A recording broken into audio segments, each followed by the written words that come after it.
በስመ አብ ወወልድ ወመንፈስ ቅዱስ አሐዱ አምላክ አሜን።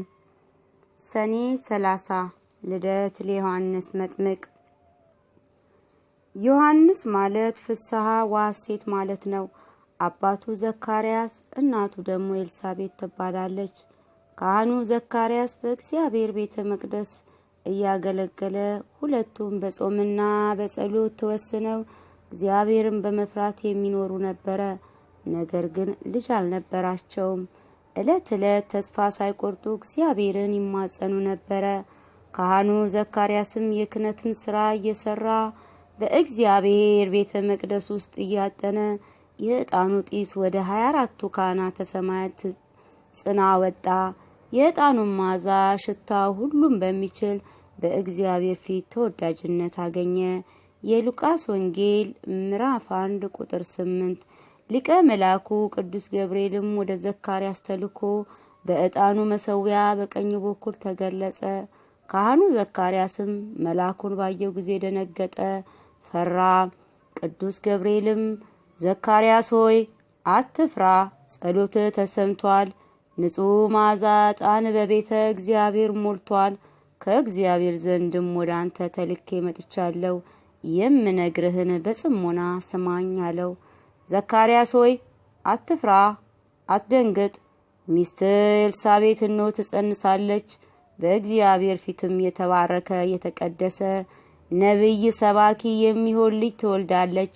ስሙንም ዮሐንስ ትሉታላችሁ። በዚህ ስም የሚጠራ ከዚህ በፊት ማንም አልነበረም። ፍጹም ደስታ ይሆናል፣ ክብሩም በሰማይና በምድር ይገለጻል። ወይን ጠጅንም አይጠጣም፣ እህልም ደም ያለበትንም አይበላም። በእናቱ በኤልሳቤጥ ማኅፀን ሳለ መንፈስ ቅዱስ ያድርበታል። የሐመፅ የእስራኤል ልጆችንም ወደ አምላካቸው ወደ እግዚአብሔር ይመልስላቸዋል። ዘካርያስም ሊቀ መላኩ ቅዱስ ገብርኤልን እንዲህ አለው፣ ከቶ የምሰማው ነገሩን ነውን? እኔም ሆነ ኤልሳቤጥ አርጅተናል፣ ዘመናችንም አልፏል። ይህ እንደምን ይሆናል አለው። ዘካርያስ ሆይ ይህንን ምስራች ነግርህ ዘንድ ወደ አንተ ተልኬአለሁ። የእግዚአብሔርን ቃል ስለምን ሐሰት ታደርጋለህ? ዘካርያስ ሆይ ይህ ነገር እስኪሆን ድረስ ዲዳ ትሆናለህ አለው። ካህኑ ዘካርያስም በቤተ መቅደስ ዲዳ ሆነ። ቅዱስ ገብርኤልም ይህንን ተናግሮ ከፊቱ ተሰወረ። ካህኑ ዘካርያስን ሁሉን ነገር የሚያደርገው በምልክትና በጽሑፍ ሆነ። የአገልግሎት ሳምንቱን ጨርሶ ሚስቱ ኤልሳቤጥ ወዳለችበት ወደ ቤቱ ሄደ። ከ2 ወር በኋላ ቅድስት ኤልሳቤጥ መልአኩ ገብርኤል ለዘካርያስ እንደተናገረው መስከረም 26 ቀን ጸነሰች። ቅድስት ኤልሳቤጥም ወጣት ሳለው ያልሰጠኝ፣ ዛሬ ግን ዘመኔ ካለፈ በኋላ ያልተወኝ እግዚአብሔር ይመስገን አለች። ቅዱስ ዮሐንስም ከተጸነሰ በ6ኛ ወር እመቤታችን ድንግል ማርያም ወደ ኤልሳቤጥ መጣች። ቅድስት ኤልሳቤጥም የእመቤታችንን ቃል በሰማች ጊዜ በማኅፀኗ ያለው ብላቴና ዮሐንስ ዘለለ። በእናቱ ማኅፀንም ሆኖ የዓለም መድኃኒት ለሆነው ለጌታችን ለመድኃኒታችን ለኢየሱስ ክርስቶስ ሰገደ። በእናቱም በኤልሳቤጥ መንፈስ ቅዱስም አደረባት። በታላቅ ድምፅም ኤልሳቤጥ አሰምታ እንዲህ አለች፣ ይህንን ዓለም የፈጠረ ዓለምን የሚያድን የጌታዬ የኢየሱስ እናት የክርስቶስ እናት እመቤቴ ሆይ ወደ እኔ ትመጪ ዘንድ ምንድነኝ? አንቺ ከሴቶቹ ተለይተሽ በረከተ ሥጋ በረከተ ነፍስ የምታማልጂ የብርሃን እናት እመቤቴ ሆይ የማጸንሽ ፍሬ ኢየሱስ ክርስቶስ ተስፋ ለሚያደርጉት ሁሉ ይቅርታን የሚያድል ነውና መድኃኒት የሚሆነውን ቃል የተቀበልሽ አንቺ ንዑድና ክቡር ነሽ አለቻት። የሉቃስ ወንጌል ምዕራፍ 1 ቁጥር 41። ከዚህ በኋላ እመቤታችን ቅድስት ኤልሳቤጥ ጋራ 3 ወር ተቀምጣ ከ3 ወር በኋላ ወደ ቤቷ ሄደች። ቅድስት ኤልሳቤጥ ግን የእግዚአብሔርን ገናናነት እያደነቀች ታላቁን መምህርን፣ ካህን፣ ነቢይን፣ ጻድቅ፣ ሐዋርያን፣ ሰኔ 30 ቀን ወለደችው። በቅርብም በሩቅም ያሉት ዘመዶቹ ጎረቤቶቹም ተደስተው በእግዚአብሔር ዘንድ ደግ የሆነውን በሕጉ በትእዛዙ ጸንተው የሚኖሩት የአረጋዊ ዘካርያስና የኤልሳቤጥ ልመናቸውን ስለተቀበለ እግዚአብሔርን በታላቅ ድምፅ አመሰገኑት። የሉቃስ ወንጌል ምዕራፍ 1 ቁጥር 56። በስምንተኛው ቀን እንደ ዕብራውያን ሕግ ብላቴና ቅዱስ ዮሐንስን ይገርዙ ዘንድ መጡ። እንደ አባቶቻቸው ሥርዓትም በአባቱ በዘካርያስ ስም ይጠራ ዘንድ ወደዱ። እናቱ ኤልሳቤጥ ግን የልጄ ስም ዮሐንስ ይሁንልኝ አለች። ከዘመዶችሽ ከጎረቤቶችሽ በዚህ ስም የሚጠራ የለም። ቅድስት ኤልሳቤጥ ለምን ይሄ ስምን መረጥሽው አሏት። አይ የልጄ ስምስ ዮሐንስ ይሁንልኝ፣ እንግዲያውንስ አባቱን ጠይቁት። ካህኑ ዘካርያስም የልጅክ ስም ማን ይባል? በአንተ ስም ይጠራ ወይስ በሌላ ስም ይጠራ ብለው በጠየቁበት ጊዜ ካህኑ ዘካርያስም በዕጣኑ መሰዊያ በቀኙ በኩል ቆሞ ሊቀ መላኩ ቅዱስ ገብርኤል እንደነገረው ስሙን ዮሐንስ ብሎ ጻፈ። ዘካርያስም ይህንን ጊዜ አንደበቱ ተፈታ፣ እግዚአብሔርም አመሰገነ። በቤተ መቅደስ ውስጥም የተደረገውን ሁሉ ነገር ነገራቸው። በአይሁድም አገር ባሉት ሰዎች ላይ ሁሉ ታላቅ ፍርሃት ሆነ። ይህንንም በሰሙ ጊዜ ብላቴናው የእግዚአብሔር ኃይል አድሮበታልና ነቢይ ይሁን ብለው ተነጋገሩ። ሉቃስ ወንጌል ምዕራፍ 1 ቁጥር 82። መንፈስ ቅዱስም በአባቱ በዘካርያስ ላይ አድሮ እንዲህ አለ። ይቅር ላለን ለወገኖቹ ድነትን ያደረገ የእስራኤል አምላክ እግዚአብሔር ይመስገን።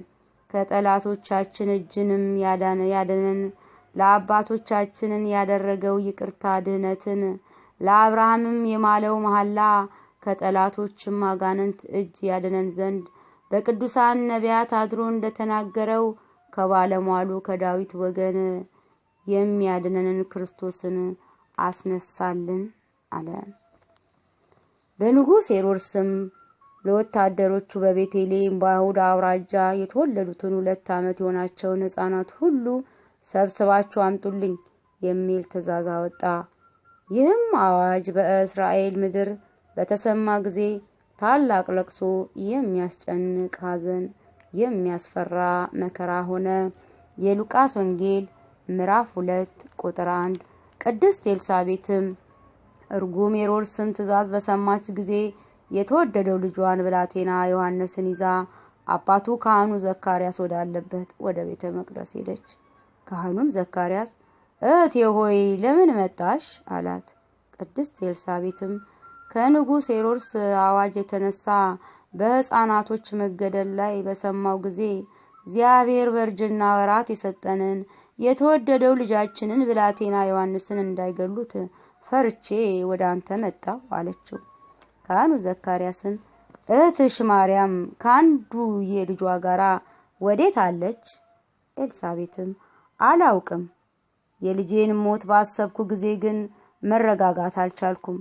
ልጄ በሕይወት ሳለ አንድ ላይ እናልቅስ ዘንድ ወደ አንተ መጣሁ እንጂ የጌታዬስ እናት ወዴት እንዳለች አላውቅም አለችው። ካህኑ ዘካርያስም እኔስ ከመምጣትሽ አስቀድሞ በኢየሩሳሌም በአይሁድ የሆነውን ሁሉ ነገር አውቃለሁ።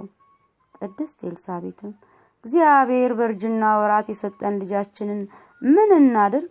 ከእሱ ጋር አብረን እንገደል አለችው።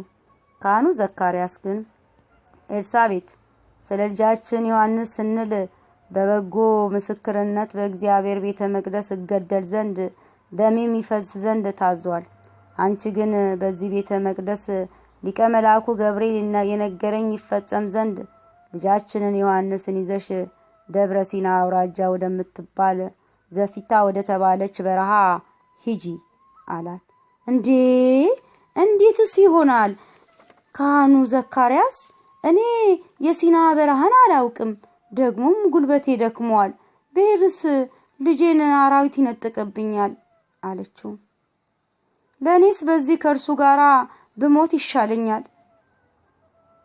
አባቱ አረጋዊ ዘካርያስም ከሐዘን ጽናት የተነሳ እንባውን እያፈሰሰ የአባቶች አምላክ እግዚአብሔር ካንቺ ጋር ይሆናል። አይዞሽ ልጅሽን ይዘሽ ሂጂ አላት። ጌታዬ ካህን ዘካርያስ ሆይ ስለተወደደው ልጃችን ስል ካንተ ስለተለየሁት ለኔ ወይታ ይገባኛል። እንዳንተ ያለ ወዴት አገኛለሁ? በሞት ጊዜስ ማን ይነግረኛል?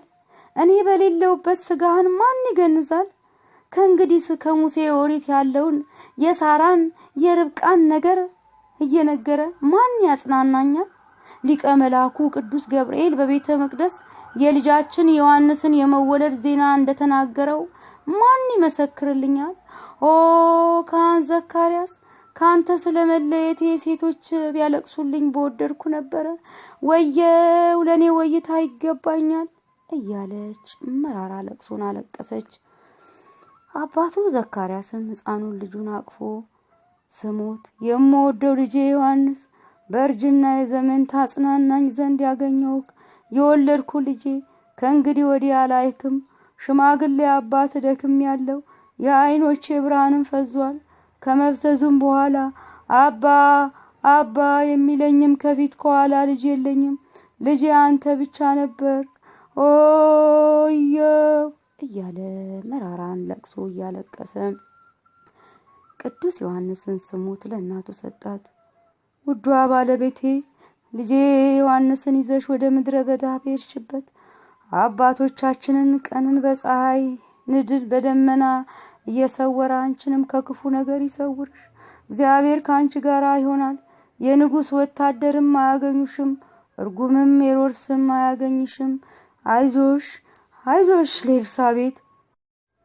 ቅድስት ኤልሳቤጥም ዮሐንስን ይዛ አራዊትን ሳትፈራ ወደ ምድረ በዳ እያለቀሰች ተሰደደች። ስለ ሕፃናትም መገደል በኢየሩሳሌም ከተማ ታላቅ ሽብርና ሐዘን ሆነ። ነቢዩ ኤርምያስም እንደተናገረው ራሔል ስለ ልጆቿ አለቀሰች፣ መጽናናትም አልወደደችም። ልጆቿን ግን አላገኘቻቸውም። እርጉም ሄሮድስም 14,000 ሕፃናትን በግፍ አስገደለ። ትንቢተ ኤርምያስ 31 ቁጥር 15፣ የማቴዎስ ወንጌል 2:13። የንጉስ ወታደሮችም ሰይፋቸውንም ይዘው የብላቴና ዮሐንስ አባት ካህን ዘካርያስ ወዳለበት ወደ ቤተ መቅደስ ገቡ። ካህኑ ዘካርያስም ሰላም ለእናንተ ይሁን፣ ስለምን መጣችሁ አላቸው። ልጅክ ዮሐንስ ወዴት አለ ብለው ጠየቁት። ብላቴናውስ እናቱ ይዛ ወደ በረሃ ሸሸች፣ ሰፈሩ ግን ወዴት እንደሆነ አላወቅነውም አላቸው። ከንጉስ ዘንድ ታዘን ነው የመጣ ነው፣ ልጅህን አምጣ፣ ካልሆነ ግን አንተን እዚህ እንገለሃለን አሉት። እውነት እነግራቸዋለሁ፣ ብላቴናው እናቱ ኤልሳቤጥ ይዛ ወደ በረሃ ሸሽታለች። ልጅህን ስጠን ነው የምንልህ፣ ስጠን እያሉ ዘካርያስን አስጨነቁት። ወታደሮችም በእግዚአብሔር ቤተ መቅደስ ውስጥ ገብተው ካህኑ ዘካርያስን አስጨንቀው መስከረም 7 ቀን አንገቱን ቆረጡት፣ ገደሉት። ካህናቱም ወደ ቤተ እግዚአብሔር በሚገቡበት ሰዓት ካህን ዘካርያስ በግፍ ተገደለ፣ ደሙንም የሚበቀል እስኪመጣ ድረስ ይጮሃል የሚል ቃል ሰሙ። እንደዚህም ብላችሁ ንገሩ፣ ካህን ዘካርያስ ተገደለ፣ በሰላም አረፈ፣ 3 አክሊላትንም ተቀናጀ። አንዱ ስለ ክህነቱ፣ ሁለተኛው ስለ ትንቢቱ፣ ሶስተኛው ስለ ደም መፍሰሱ። ይህንን ንገሩ። ካህናቱም ይህንን በሰሙ ጊዜ እጅጉንም አዝነው ካህናቱም የዘካርያስን ስጋ አንስተው ቀበሩት።